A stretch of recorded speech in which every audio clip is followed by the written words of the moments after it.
221, une autre vision de la télé.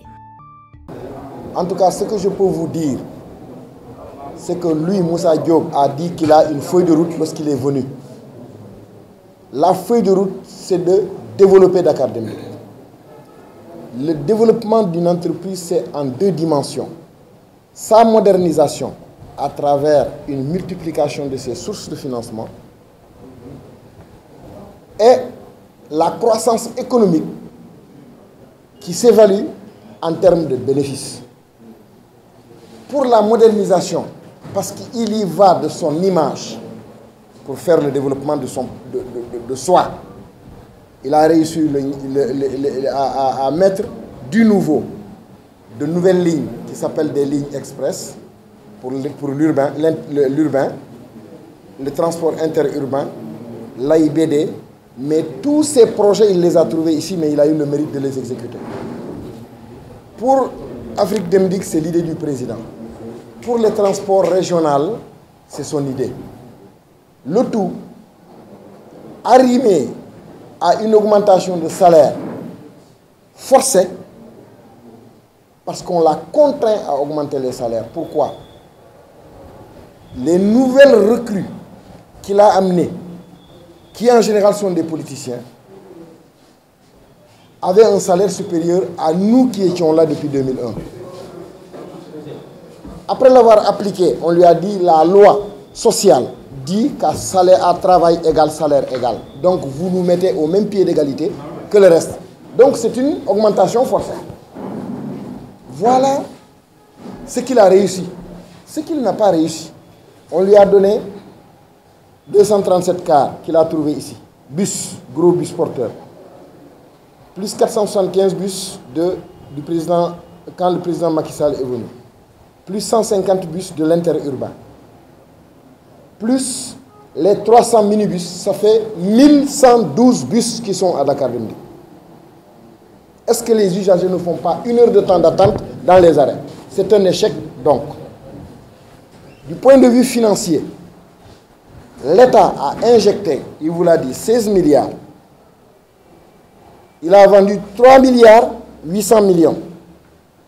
16 milliards et quelques, 3 milliards 800 millions, ça fait les 20 milliards. Plus ce que les travailleurs ont travaillé, ont récolté à travers leurs fruits. C'est-à-dire en 2 ans, entre 2018 et 2019, il a récolté 40 milliards. Plus les 20 milliards, ça fait 61 milliards. Si on a dans ses poches 61 milliards et que l'on garde 500 bus en panne, c'est que vous avez échoué. Voilà le bilan très simple de Moussa Diop. Il faut y ajouter maintenant qu'en lui donnant cette manne financière, on lui a dit d'apurer les dettes de Dakar Dem Dikk.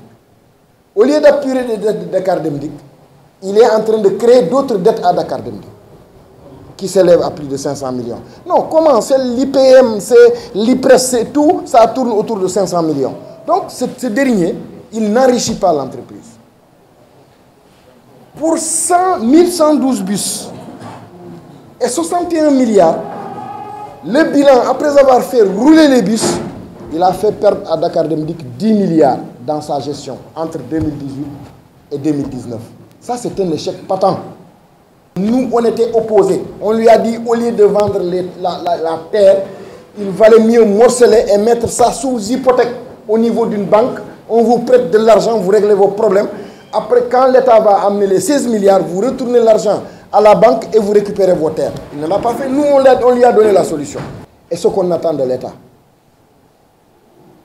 D'abord, que Moussa Diop ne quitte pas le territoire tant qu'il n'y a pas audit. Et je vais vous dire pourquoi. Quand il est venu, il a torpillé les règles de procédure de décaissement. Il a éliminé la signature du DAF.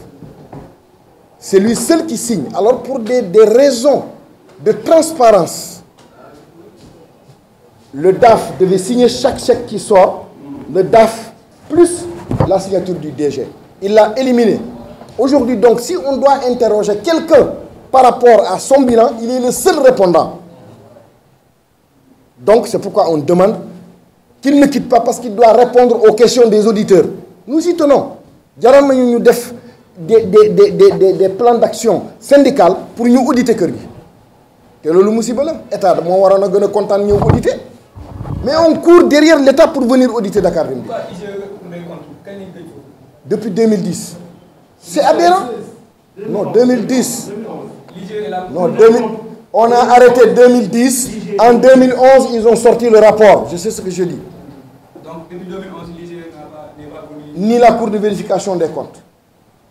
C'est un scandale. Et si vous comptez ce que l'État a injecté comme manne financière, mais c'est plus de 52 milliards. Vous injectez quelque part de l'argent et vous ne voulez pas contrôler. Le travailleur, quand on s'adresse au travail, on lui dit, vous n'avez pas le droit de nous contrôler. Et puis c'est vrai, nous on alerte. Donc, sur l'arrivée de Boun Khatab. Sur l'arrivée de Boun Khatab, c'est ce que je lui ai dit. Il prend, j'ai dit que d'abord il faut on audite, lui il doit se baser sur ça. Mais qu'il ne signe aucun document de passation de service en ne mettant pas sous réserve. Parce qu'il ne sait pas l'inventaire de ce qu'on va lui présenter pour une passation de service. On lui dit, Monsieur Boun Khatab, vous avez trouvé ça et ça et ça. Que dit la décès qui khalis, la décès qui car, la décès qui personnel. Ça sera en présence d'un inspecteur. Un inspecteur, oui, mais dès qu'il signe, il est engagé. Parce qu'il a signé, il a reconnu que c'est ça.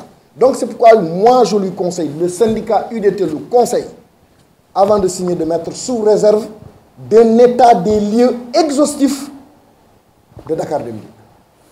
Une autre vision de la télé.